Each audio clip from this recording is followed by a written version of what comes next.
Peggy 18. Hi guys, welcome to a playthrough of the Streets of Hope level from Hitman Absolution. My name's Travis, I'm on the community team at IO Interactive in Copenhagen, and I'm with the game director, Tor Bluestyle, who's here with me. Hey, and hope you will enjoy this speedy playthrough of this very large level from Hitman Absolution. Yeah, we're going to play through it in 17 minutes. It's a bit of an expert playthrough. You have to know your way around Streets of Hope to be able to pull it off to this level of accuracy and efficiency.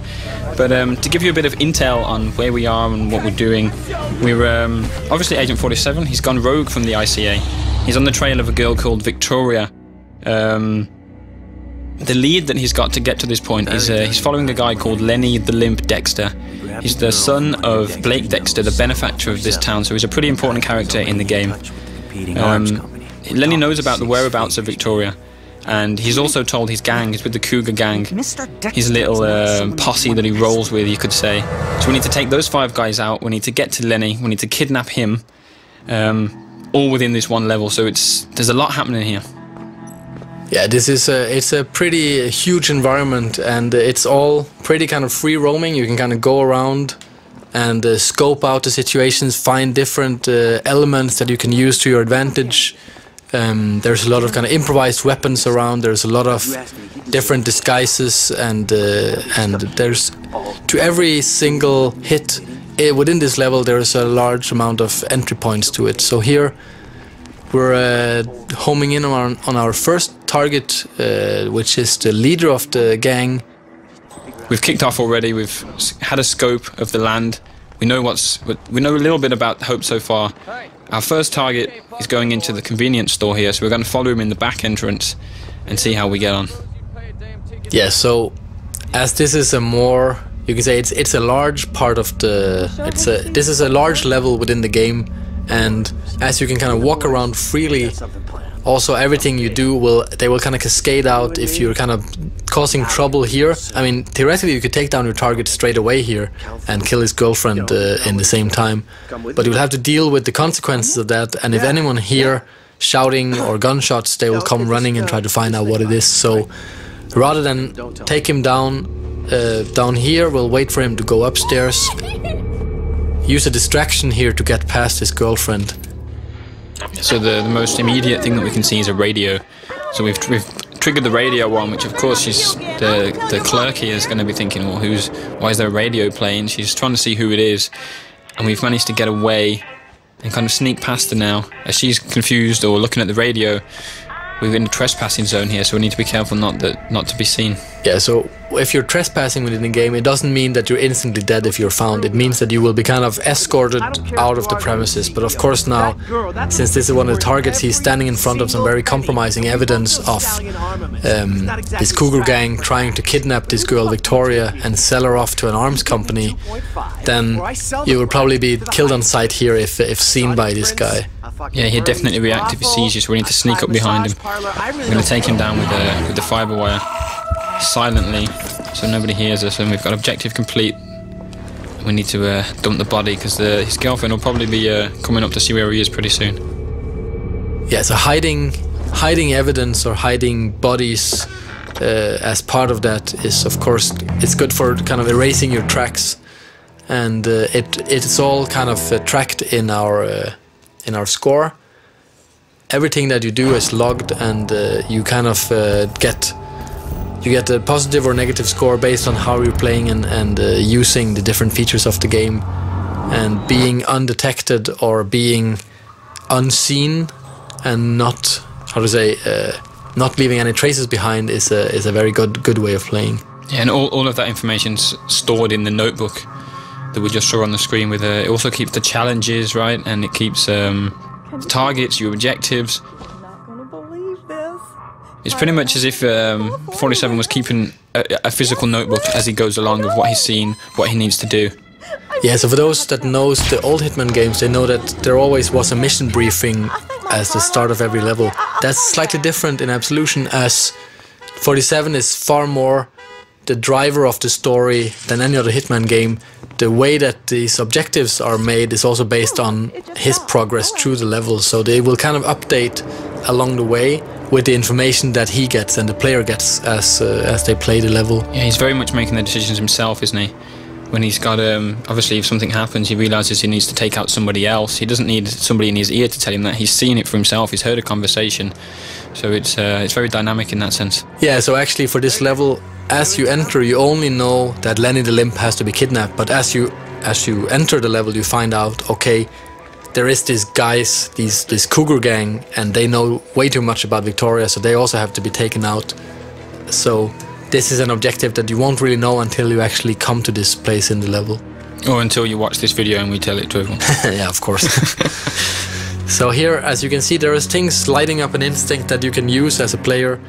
Some of them are hiding places, other things are objects that can be used to cause an accident.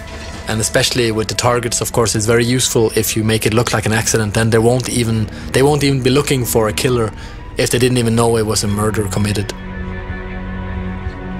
And the instinct as well, you're about to trigger it here as well. You can see the targets, or the NPCs are lighting up as well. And we saw when we came past there was a little icon for a hint.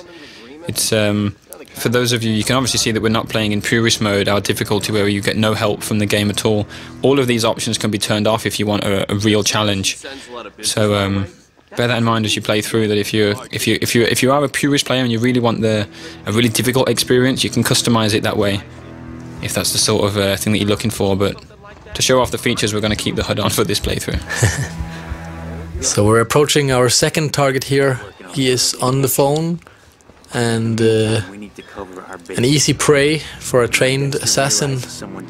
And instead of just killing him off straight away, we will kind of subdue him and try to make it look like an accident here, actually, by using the explosives that we found earlier. So we had the option to snap his neck as well. That's if we're running short of time, or if we just feel like being a bit more brutal through the level, isn't it? It's very much about choice, right? All the different mechanics are built to create sensible choices for the player. If you want to be brutal, if you want to be violent, you can do that, but it will affect your scores and your challenges. Oh, busted. Alright, we'll deal with this. You're under arrest. Ow.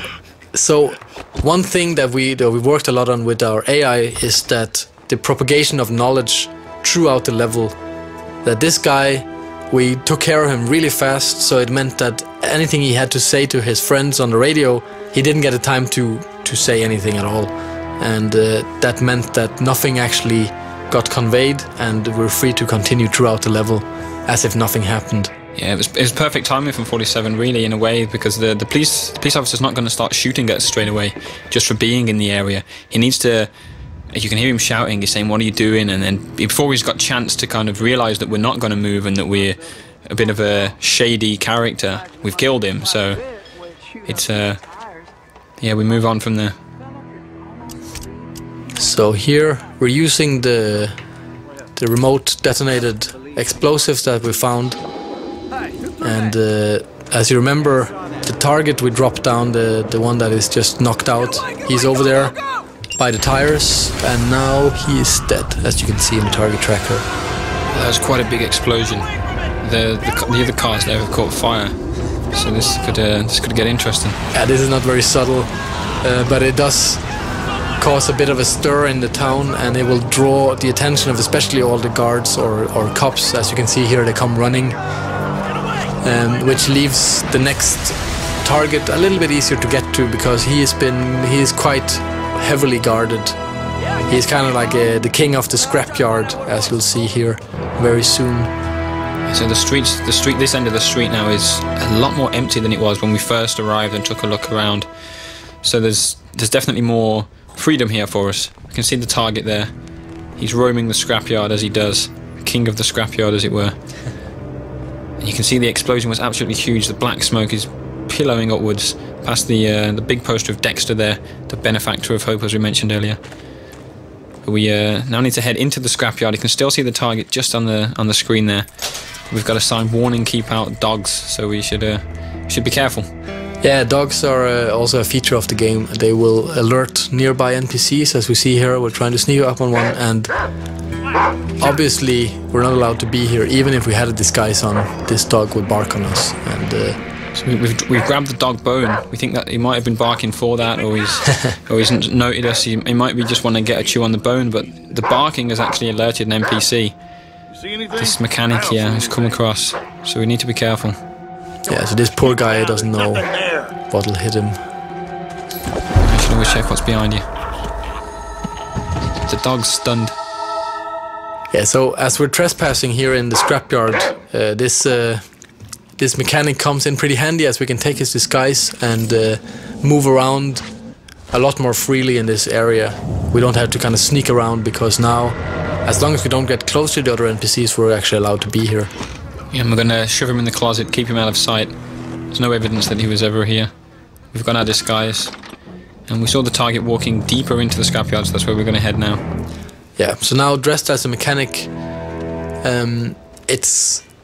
if you have to get close to other NPCs, it's very useful to blend into the environment and kind of just pretend that you belong here. So as we'll see here, this NPC, he is kind of wondering who you are, but he's not suspicious yet. But if you kind of would have stayed closer to him for a longer amount of time, then he would eventually have found out, or if there's 2 or 3 of them close. Yeah, the mechanics will recognize if there's it's a small town, so they know each other pretty well.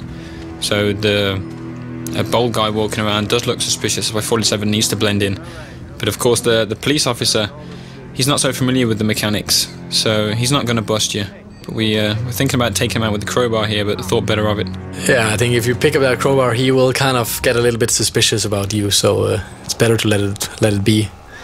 So here the target's been dealing with some dirty cops, and he's heading off into this tiny garage over here. I think he is the guy who is in charge of the cars for the gang. So they're kind of preparing this kidnapping of Victoria, and he is preparing the car here.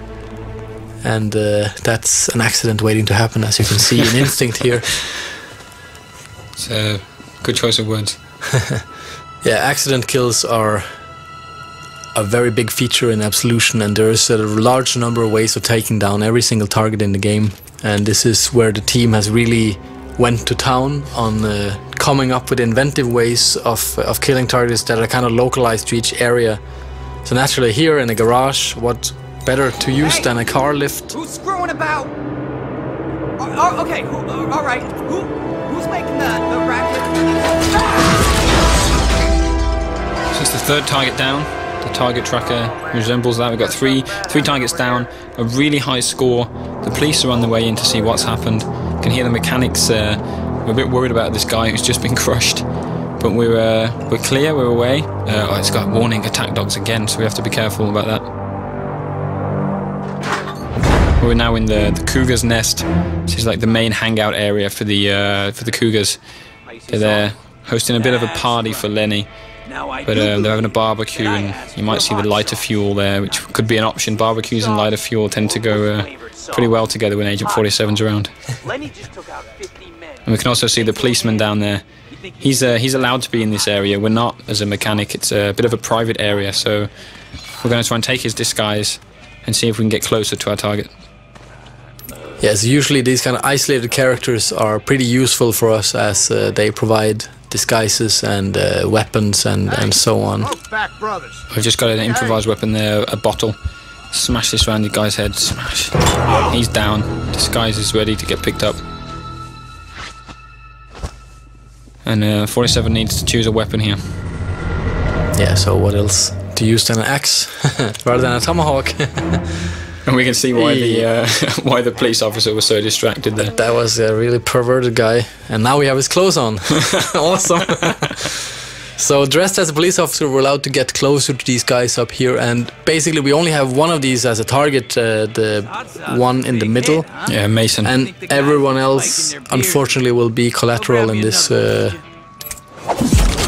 point shooting, which is one of our new features in the game.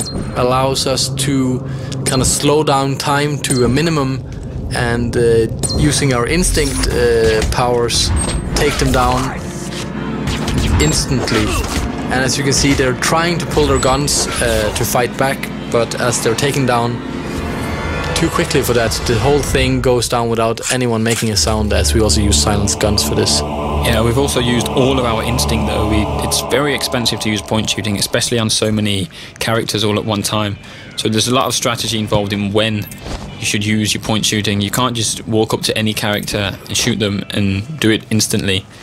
You have to make sure you do it at the right time, otherwise you run out of instinct completely. But there's the other target's come out here. He's come to investigate, probably come back to the barbecue, and he's stunned by the dead bodies.